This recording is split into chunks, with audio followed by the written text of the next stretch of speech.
କାଲି ଜଟଣୀରେ ଯେଉଁ ପ୍ରକାର ମଶା ଭୟଙ୍କର ମଶା ବଡ଼ ଦୁର୍ଦ୍ଦଶା ଲୋକଙ୍କର ସମସ୍ତେ କାଲି କହିଛନ୍ତି ଟିକେ ମଶା ଉପରେ ଆପଣ ଟିକେ ମୋହନ ମାଝୀଙ୍କ ଦୃଷ୍ଟି ଆକର୍ଷଣ କରନ୍ତୁ ସରକାରଙ୍କର ଏ ଅପାରଗ ସରକାର ମଶା ମାରିପାରୁନି।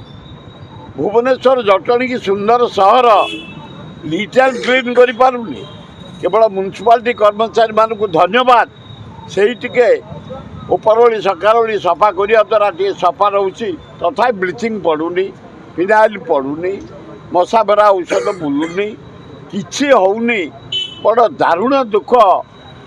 କିପରି ମୋହନ ବାବୁ ନିଜେ ହସ୍ତକ୍ଷେପ କରନ୍ତୁ ଖାଲି ମ୍ୟୁନିସିପାଲିଟି ଉପରେ ବିରାଟ ମାନେ ଭୁବନେଶ୍ୱର ସହର 30 ଲକ୍ଷ ଲୋକ ଏଇନା ମ୍ୟୁନିସିପାଲିଟି କ'ଣ କରିବ?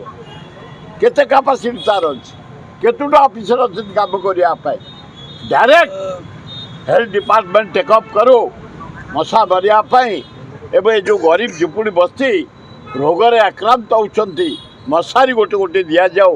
ଜଟଣୀ ଖୋର୍ଦ୍ଧା ଭୁବନେଶ୍ୱର ମ୍ୟୁନିସିପାଲିଟିରେ ଯେଉଁ ବସ୍ତି ସବୁ ଅଛନ୍ତି ଗାଁ ଅଛି ଆଦିବାସୀ ଗାଁ ଅଛି ହରିଜନ ଗାଁ ଅଛି ଗରିବ ପଡ଼ା ଅଛି ଫିନାଇଲ୍ ପଡ଼ି କ୍ଲିନ୍ କରାଯାଉ ବ୍ଲିଚିଂ ପକାଯାଉ ସ୍ପ୍ରେ କରାଯାଉ ମଶା ମରା ଔଷଧ ବୋଲାଯାଉ।